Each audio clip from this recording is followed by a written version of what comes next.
My name is Kris Gethin, and what I aim to bring to you is inspiration, motivation from clients, everything that will allow you to evolve as a human being.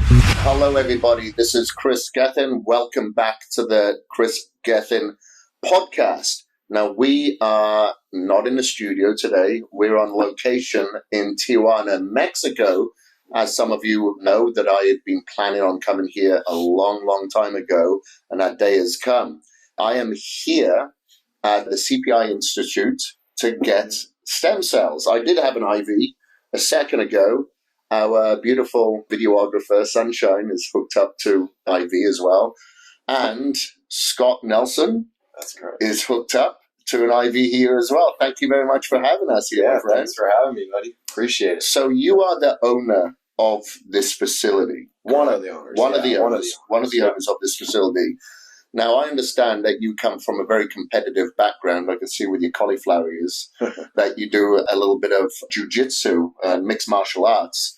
Now, I understand as well, obviously, there's a couple of people here that are very famous wrestlers and whatnot, and I've seen a lot of UFC fighters come down here. Is that how you got into this space? Because you were dealing with injuries yourself and you researched stem cells?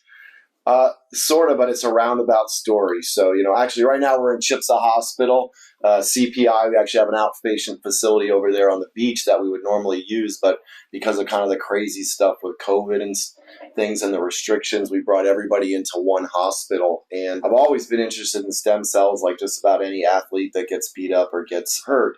But came about to it a little bit of a more roundabout way. So here at Chipsa Hospital, we use different cellular therapies to attack cancer. And so it turns out that training a dendritic cell to attack somebody's cancer is actually much more difficult cellular therapy than creating stem cells for people's injuries. And we work with a lot of the top cellular therapists, doctors, and scientists here on our cancer mission. And one of them, named Dr. Tom Ecom, when he was on our scientific advisory board, started to see a bunch of MMA guys coming down here and was like, hey, by the way, I have access to the best stem cells in the world if any of those guys want them. And of course, our ears perked up, right? And we're like, yeah, sure. And, he got us introduced to Francisco Silva, who is one of our business partners here. And we started working with him using his patented hypoxic mesenchymal stem cells. And so it was kind of a roundabout way that we ended up doing anti-aging, joint repair, things like that, because we're really mostly focusing on eradicating people's cancer. Right. Okay. Got it. Now that's fascinating because we've seen an increasing amount of people that's getting diagnosed with cancer. Mm-hmm. I remember as a kid, I'm 47 now, but as a kid, I didn't really know anyone with cancer. Now it seems like everybody's relative. We know someone with cancer. Our DNA hasn't changed. Our environment has definitely changed a lot. So, the therapies have to change to keep up with that. Now, coming from a sports-specific background, obviously I've gone through a lot of injuries myself. What sort of people do you have coming here? Is it mostly sports athletes or people that use this as a preventative measure, knowing, okay, I'm possibly getting into a sport here that I know that could raise issues in the future, like Dominic that's mm-hmm. here. He's only in his early 20s, but he's kind of thinking ahead for the future. Do you get a bit of a 50-50 split, or is it mostly people, I've got a lot of injuries here, I need help? It's mostly people that are already injured. We do get some people that come down for preventative stuff, anti-aging. Right now, most of our clients are, combat athletes or athletes of some form or another. But that's mostly because of our network of friends and people. So myself, Ed Clay, my business partner, both been around the mixed martial arts world forever. I started training jiu-jitsu in 1995 before anybody knew anything about it. Ed was very early. At one point, he was ranked third in MMA in the Shuto organization out of Japan. And so we see a lot of that, but we see a lot of other people. We get a lot of poker players that come down here. We get a lot of DJ-type guys that come down here. Some people use this more as like a detox, type of thing while they're here. And we get a lot of athletes that come before competition because they just want to be at their peak. So as you probably know, about 40 to 60% of the IV stem cells end up in your lungs. And so they heal up your lungs. So anybody who's exercising and their sport requires them to breathe a lot, CrossFit guys, different people like that will come down here to get that healing of their lungs. So it'll eat up the scar tissue, the inflammation, and heal up the lungs. So the more oxygen your body gets, the better healing you get, but also the better endurance that you get. When I do the IV stem cells, I literally feel like I got a Jiffy Lube in every joint in my body, like this. Some of the popping, cracking. I'm 52 or pretty close. That really just goes away a lot from doing the cells pre-competition. Right. Okay. Interesting. Now, and there's been a lot of studies that have come out, especially with a lot of the, like the biohacks that you have here. Like I know there's a study that came out with hyperbaric oxygen just a couple of years ago, showing that it can actually help reverse aging by preventing the shortening of telomeres. Yes. So I guess, going through that kind of detoxification process, all these biohacks that you have that accompany the stem cell procedure that you do here seems to be very unique. Now, I've done a lot of research in places in Costa Rica, in Panama, different places, but I've never seen a place that, okay, now we've got PEMF and hyperbaric oxygen. We do the ozone IV therapy and the NAD and blah, blah, blah, just one after the other. Is this place unique to all of these modalities that help stabilize or proliferate the stem cells? Well, I can't speak for every one of the other clinics that are out there, and a lot of them do a lot of great work. You mentioned Panama, the place in Colombia, they do a great job. I don't know a lot about the place in Costa Rica, but I know people have gone there and been very happy with what they do. I would say the biggest difference between what we are and what they are is we're cancer fighters, number one. And so what we've been able to do is take a look at what takes a stage 4 cancer patient whose body's been wrecked by chemo and radiation and brings their immune system back to life, kicks in their own natural healing response. And we're applying that to athletes like you. So the IV ozone, for instance, why would we want to put tens of millions of brand new stem cells into your blood without cleaning your blood out first? Let's get rid of the parasites, pathogens, bacteria, anything that's in your blood before we put those cells in that might be harmed from them. Not to mention hyperoxygenating your blood is only, again, going to improve your healing response. Same thing with the pulse electromagnetic field. So by using that before we treat, especially an older injury, we can create a natural healing response in the body. So if it's on your knee, if it's on your shoulder, and that energy is going in there, it is telling your body that I need a healing response here. So we're waking up your body to those old injuries. And the whole goal is, how do we get the best healing response possible? Well, if we use what we use on a cancer patient that gives them a full body healing experience, how's that going to hurt you, right? It's not. It's going to make the process and it's going to make the healing, in my experience, a lot more powerful. We do have that giant hyperbaric oxygen tank. You don't see one, an 8-person. I never put 8 people in it. Usually it's 2 to 4 people in there. You can lie down. Some people get claustrophobic. You won't get claustrophobic in that big tank. And again, Sergio, who runs our hyperbaric, he has a lot of experience. Cancer patients, we can take you down on a much deeper dive by pressurizing that oxygen. It actually goes through your skin. It goes into parts of your body that don't have a lot of blood flow. So the disc in your spine, in your knee, in your shoulder. Again, the goal is, how do we kick in that immune response? How do we give your body all the oxygen it needs? Using the Myers cocktail, like if your body doesn't have all the raw materials it needs to rebuild a knee, a disc, a shoulder, whatever it is, then it's not going to work. So we want to give you all that in your body and everything that you need to get that healing response. We also have found that most of our friends that come down here, they might have been knocked out once or twice. So the hyperbaric oxygen is great for traumatic brain injuries, anything like that. Also the NAD is really good for that. So I do feel like we have a unique program. We also have our own compounding pharmacy. We have our own cellular laboratory here. So we're making everything in-house. So our NAD is usually about 2 weeks hot off the presses. And I don't think other places have that ability because they're not a full-fledged hospital with the compounding pharmacy, with a cellular lab like we are. When people come in here, your first day, we ran full blood panels on you. Why? Why not? Because we can. We do all of our blood testing in-house. What if we find something? And it's happened. It has happened before. We've had people down here, and we've been able to give them a real jump start into getting better because they had no idea they had an existing condition. It was only because they came down here to get stem cells and they ended up getting their blood work done. It's like, oh, I didn't know about that.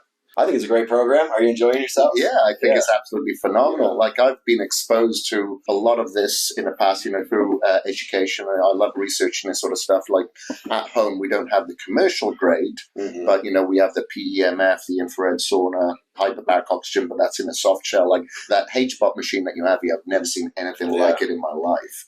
That thing costs a little money. Yeah, I should imagine.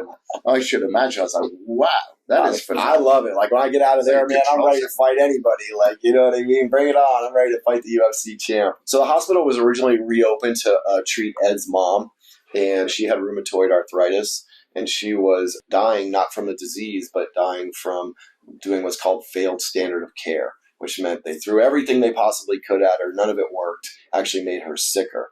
That was the original reason. She was our second patient here. She's been in remission now for 6 or 7 years. She came in a wheelchair and left walking.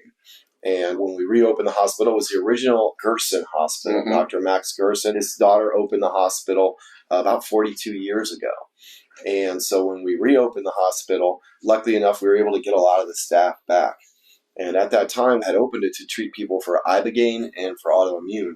And it had such a rich history of cancer, and the doctors all wanted to work on cancer patients again. We just expanded out and started doing that as well.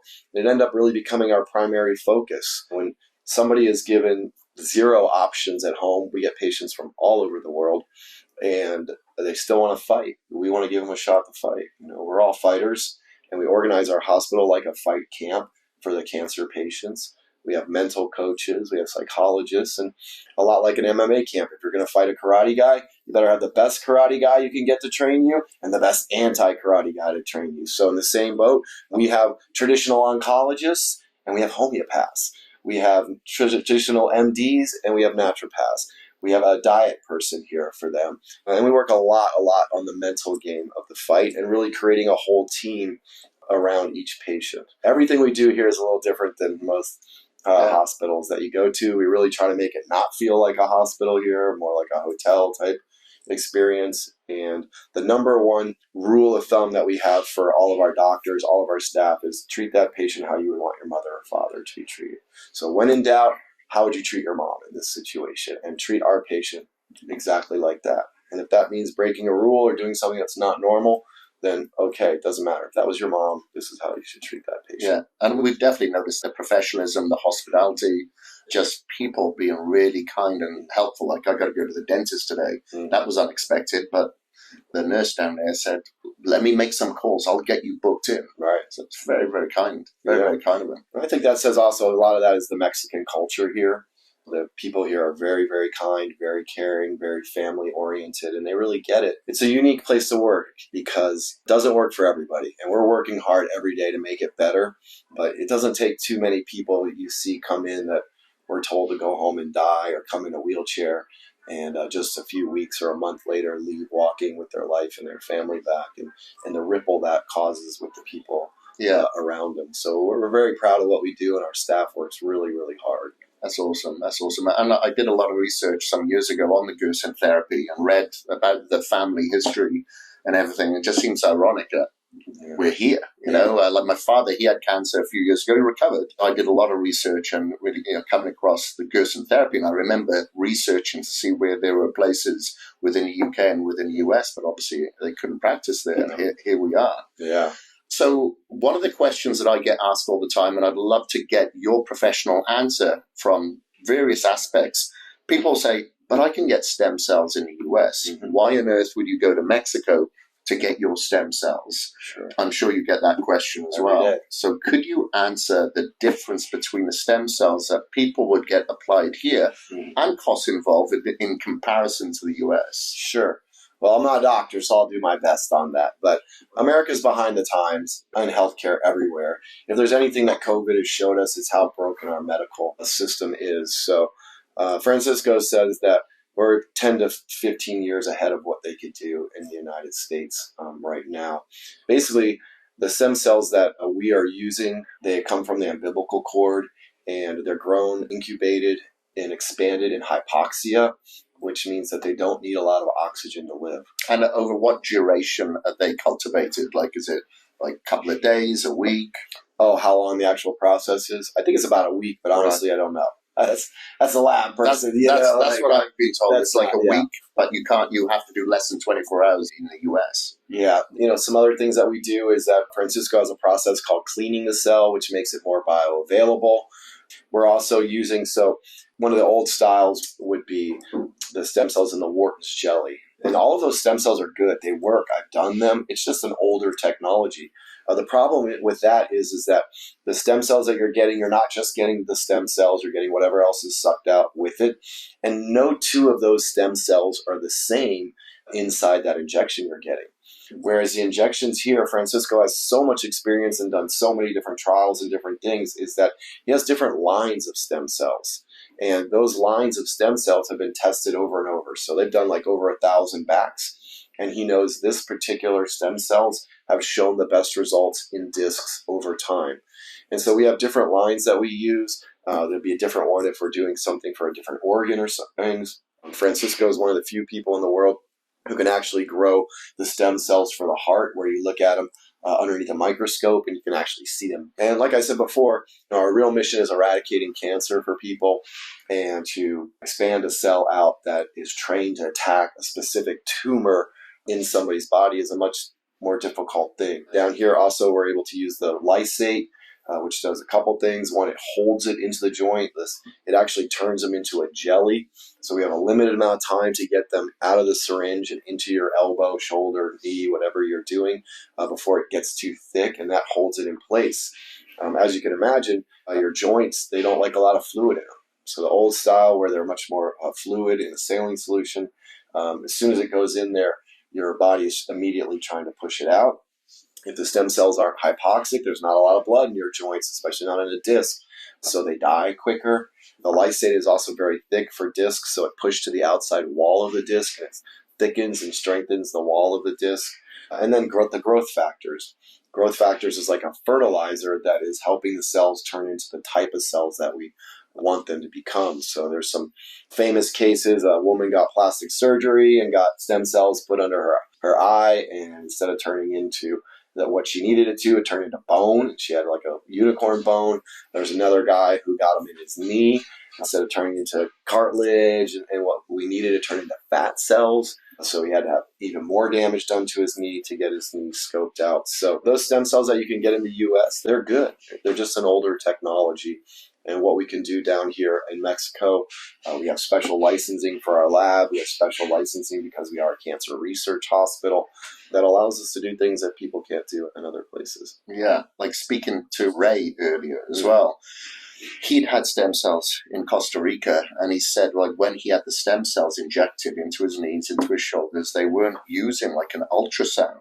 Really? They weren't using an ultrasound to see exactly where that needle should go into the AC joint or into the tendon. Yeah. It was just kind of blind faith, I guess. So that's something that is a little bit different. I don't know if they do that in the US, but overseas, you're actually using an ultrasound based on the MRIs and the X-rays that you've seen to actually guide the stem cells to a specific area. Yeah.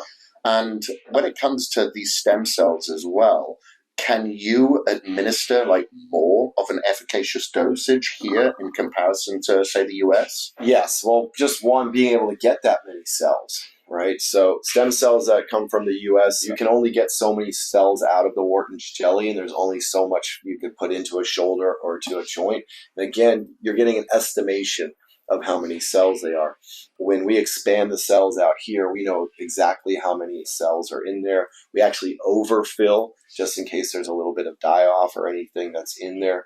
So there's usually an extra 2 or 3 million extra cells in there. Also, we're producing all of our cells right here in Mexico, just a couple of blocks away. They're not sitting in storage somewhere or being transported from one place to another where they could get damaged along the way. One of the things I think that is an advantage for us, again, we're a cancer hospital. Our specialist who's guiding that ultrasound, doing those injections, is one of the best because he has to be. Because what his real job here is, above just putting it in someone's knee or shoulder, is we have to do guided injections into tumors. And tumors are extremely vascular. And so if you happen to pop that or something like that, a patient could bleed out. So he has to be very, very precise and very good with that ultrasound going into a tumor. Now, all of a sudden, going into somebody's shoulder and finding that exact spot is much simpler.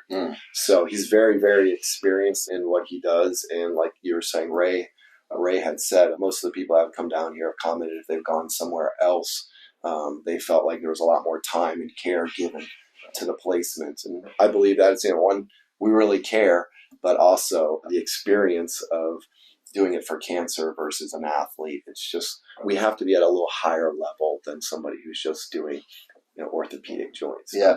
With your experience, when you've had injections before, have you, like in your knees and whatnot, have you always had them here, or did you previously have them elsewhere? And what was that experience like compared to obviously having them at this facility? Yeah, I've done stem cells that wasn't here beforehand, and I had a good experience. I've always gotten a good healing response from them.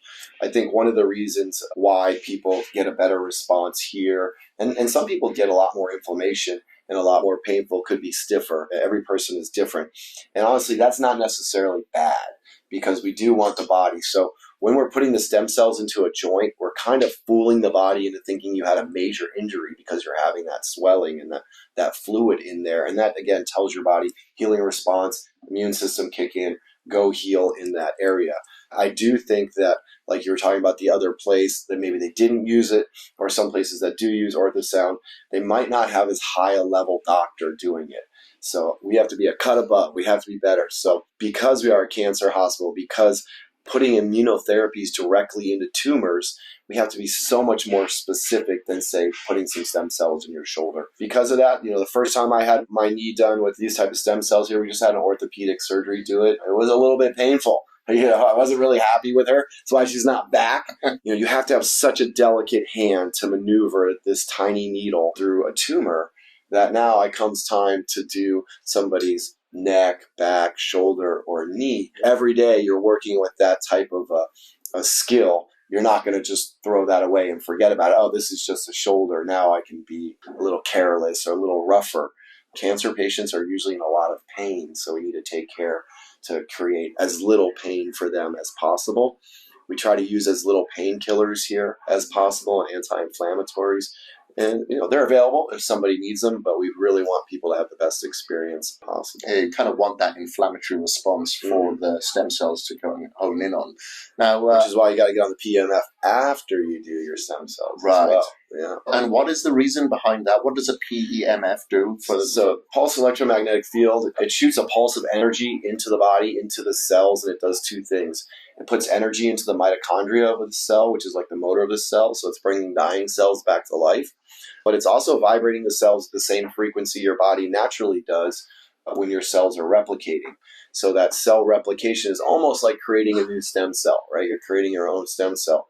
But what I found on old injuries, like this before I had the stem cells in my back, this was the best thing for me for my back, is it just creates a healing response. So if you have a lot of injuries like I do, you hurt your knee and then you hurt your elbow and your body forgets about healing your knee because it goes to focus on the new injury. That's why I think it works so great on old injuries. Is every one of those little pulses, dunk, dunk, dunk, that's going into you is telling your body like heal right here, heal right here. It just seems to work really well with the stem cells.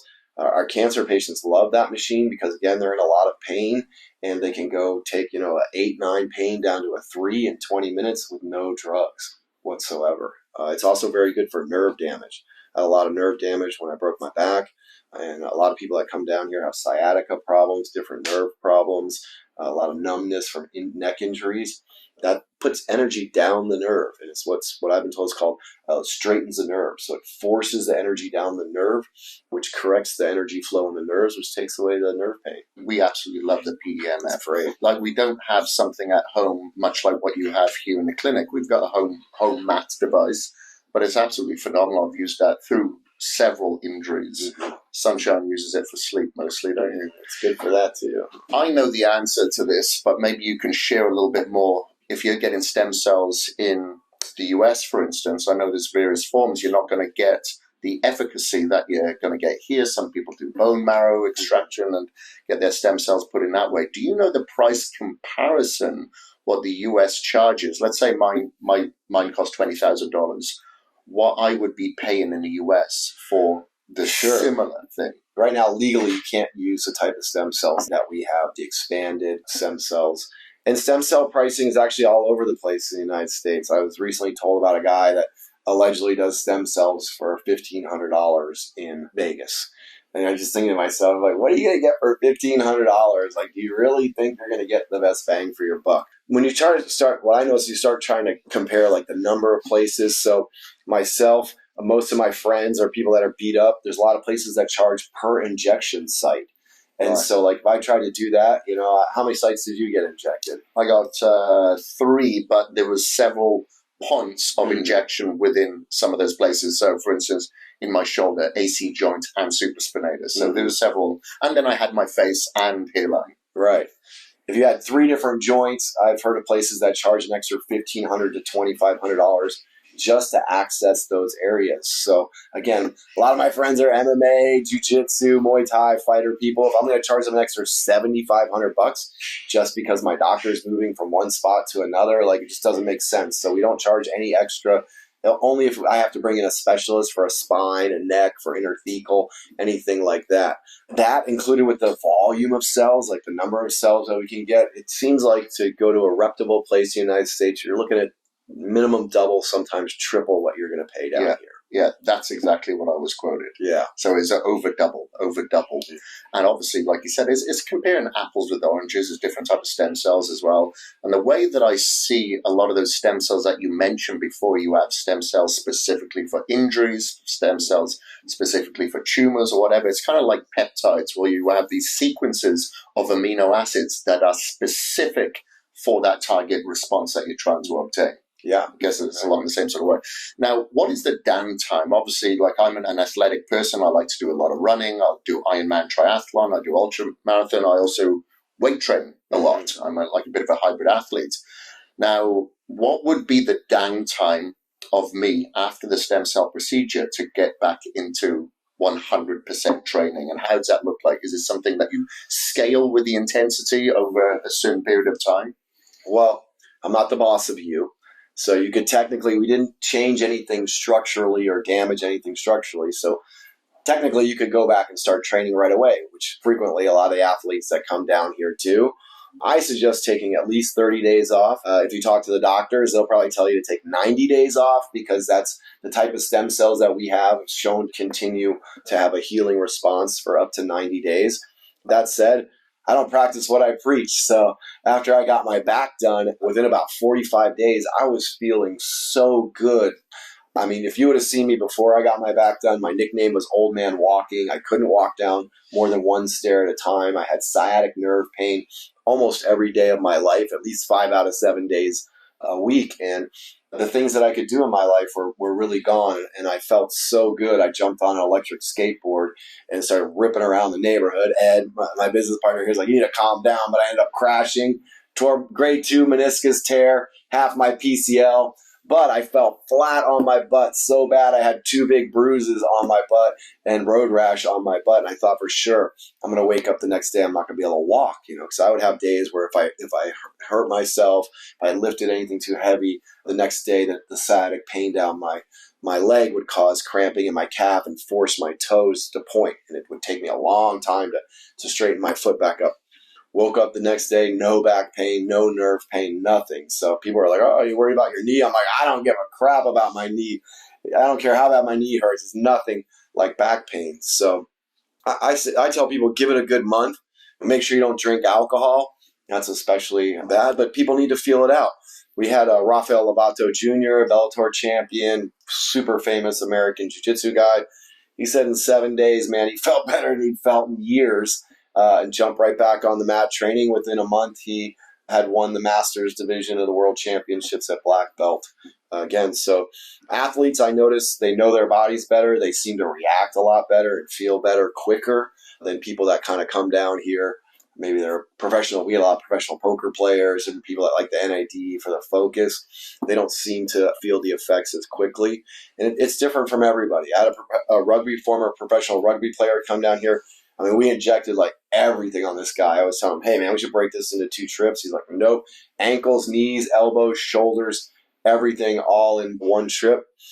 Surprisingly, he walked out of here. I thought he was going to be in a lot of pain. He wasn't. And he called me complaining for about 2 months. I don't feel anything. I don't feel anything. And I'm like, I don't know, buddy. You know, like, I'm not sure why you're not feeling anything. And then about 90 days into it, he called me up. He's like, I feel amazing. He's like, I don't know what happened, but it really started to work for me after about 60 days. And he actually hit me up. He wants to come down and do his low back now. And for some reason, he had just had a delayed response, but he had a really good one. So he's back riding mountain bikes all the time. He's super happy about it. Yeah, that's what I've noticed as well. You've got fast responders and you get slow responders. Sometimes it can take up to 6 months to get the full efficacy. So you just got to be patient during that time and know that the healing is coming. And one thing that people should take into account is that whatever new inflammation you're creating, the stem cells are going to go after that first. There are guys I know that they come in, especially like mid-fight camp or something like that, or a couple weeks before a competition that they're going into, and they're looking at it as different than to try to heal a specific injury. They want to get super good gains in that month before competition. So they'll come in and they'll do the stem cells, and then their ability to work out harder, train harder, like I said, especially in the lungs, their gas goes way up. There are guys that come down here and they're training the very next day. They're in here for a different reason. They're not like, oh, I have a bad knee, I need to heal up. They just want that extra step up that they're going to get in their training. Got it. So if you do have an injury, you're better off taking it a little bit easier because you don't want the stem cells to go to that new trauma. You want them to localize in the area that you're trying to heal. You got it, yeah. Okay, awesome. Well, thank you very much for your time here. Sure, buddy. Glad you guys came down. We're really enjoying it. Yeah. We're really enjoying it. It's phenomenal. So if anybody does have any questions for me, of course, you can ask them in like the comment section or reach out to me on Instagram. However, if anybody wants to reach out to this facility directly, where should they find you? Sure. You can find our website at cellularperformanceinstitute.com.